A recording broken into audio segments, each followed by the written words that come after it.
ಹೆಸರು ಶಾರದಾ. ಎಲ್ಲಿಂದ ಬಂದದ್ದು? ಬಳ್ಳಾರಿಯಿಂದ. ಏನಾಗಿದೆ ಅಮ್ಮ? ಬಲಗಡೆ ಕಣ್ಣು ಕಾಣ್ತಾ ಆಪರೇಷನ್ ಆಗಿದೆ ಸರ್. ಅದು ಆಪರೇಷನ್ ಆಗಿದೆಯಾ? ಕಣ್ಣೆ ಆಪರೇಷನ್? ಕಣ್ಣು ಆಪರೇಷನ್ ಆಗಿದೆ ಸರ್. ಓಕೆ.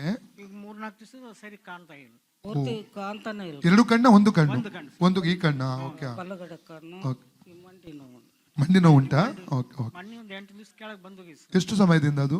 ಈಗಲೂ ಒಂದು 3 ವರ್ಷ ಆಯ್ತು ಸರ್. 3 ವರ್ಷ ಆಯ್ತು. 3.5 ವರ್ಷ. Okay okay. ಈಗ ಪ್ರೇಯರ್ ಮಾಡ್ತಾರೆ. ಯೇಸು ಗುಣ ಮಾಡ್ತಾರೆ, ನಂಬ್ತೀರಮ್ಮ? ನೀವು ನಂಬ್ತೀರಾ? ಓಕೆ. ತಂದೆ ದೇವರೇ, ಯೇಸುವಿನ ನಾಮದಲ್ಲಿ ಪವಿತ್ರಾತ್ಮನ ಸಹಾಯದೊಂದಿಗೆ ಕರ್ತನೆ ಪಾದಪೀಠಕ್ಕೆ ಬಂದಿದ್ದಾನೆ. ಈ ತಾಯಿಯ ಆರೋಗ್ಯಕ್ಕೆ ಪ್ರಾರ್ಥಿಸ್ತಾ ಇದ್ದಾನೆ. ಕರ್ತನೆ, ಈ ಒಂದು ಬಲ ಕಣ್ಣಿನ ಮೇಲೆ ದೈವಿಕ ಸೌಖ್ಯ ಪ್ರಕಟ ಆಗಲಿ, ಬ್ರೈಟ್ನೆಸ್ ಬರಲಿ, ದೃಷ್ಟಿ ಹೆಚ್ಚಾಗಲಿ. ಕರ್ತನೆ, ಇವರ ಕಣ್ಣುಗಳ ಮೇಲೆ ಯೇಸುವಿನ ರಕ್ತವನ್ನು ಹಚ್ಚುತ್ತಾ ಇದ್ದಾನೆ. ಯೇಸುವಿನ ರಕ್ತವನ್ನು ಹಚ್ಚುತ್ತಾ ಇದ್ದಾನೆ. ಇವರು ಫ್ರೀ ಆಗಲಿ, ದೃಷ್ಟಿ ಫ್ರೀ ಆಗಲಿ.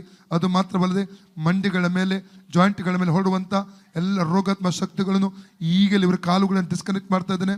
ಫ್ರೀ ಆಗಲಿ, ಶರೀರ ಫ್ರೀ ಆಗಲಿ. ಔಟ್ ಎಲ್ಲ ಅಂಧಕಾರ ನೆಗೆಟಿವ್ ಸ್ಪಿರಿಟ್ಗಳನ್ನು ಯೇಸು ಡಿಸ್ಕನೆಕ್ಟ್ ಮಾಡ್ತಾ ಇದ್ದಾನೆ. ಫ್ರೀ ಆಗಲಿ ಯೇಸು ನಾಮದಲ್ಲಿ. ಫ್ರೀ ಆಗಲಿ. ಮಂಡಿಗಳು ನೋವುಗಳು ಬಿಟ್ಟು ಹೋಗಲಿ. ಇಂದ ನೇಮ 2:3 ಎಲ್ಲಿ ದೇವರಾತ್ಮನಿದ್ದನು ಬಿಡುಗಡೆ, ಇವರೇ ದೇವರಾತ್ಮನ ವಾಸ ಮಾಡ್ತಾ ಇದ್ದಾನೆ. ಇವರ ಬಿಡುಗಡೆ ಯೇಸುನ ಬಾಸುಂಡೆಗಳ ಮೂಲಕ ಈ ತಾಯಿ ಗುಣವಾದ. ಯೇಸುನ ಬಾಸುಂಡೆಗಳ ಮೂಲಕ ಈ ತಾಯಿ ಗುಣವಾದ. ಯೇಸುನ ಬಾಸುಂಡೆಗಳ ಮೂಲಕ ಈ ತಾಯಿ ಗುಣವಾದ. ಯೇಸುನ ಬಾಸುಂಡೆಗಳ ಮೂಲಕ ಈ ತಾಯಿ ಗುಣ. ಯೇಸುನ ಬಾಸುಂಡೆಗಳ ಮೂಲಕ ಈ ತಾಯಿ ಗುಣವಾದ. ಯೇಸುನ ಬಾಸುಂಡೆಗಳ ಮೂಲಕ ಈ ತಾಯಿ ಗುಣವಾದ. ಯೇಸುನ ಬಾಸುಂಡೆಗಳ ಮೂಲಕ ಈ ತಾಯಿ ಗುಣವಾದ. ಫ್ರೀ ಆಗಲಿ ಯೇಸು ನಾಮದಲ್ಲಿ. Name of Jesus. ಈಗ ನೋಡಿ ಅಮ್ಮ, ಮಂಡಿ ನೋವು ನೋಡಿ.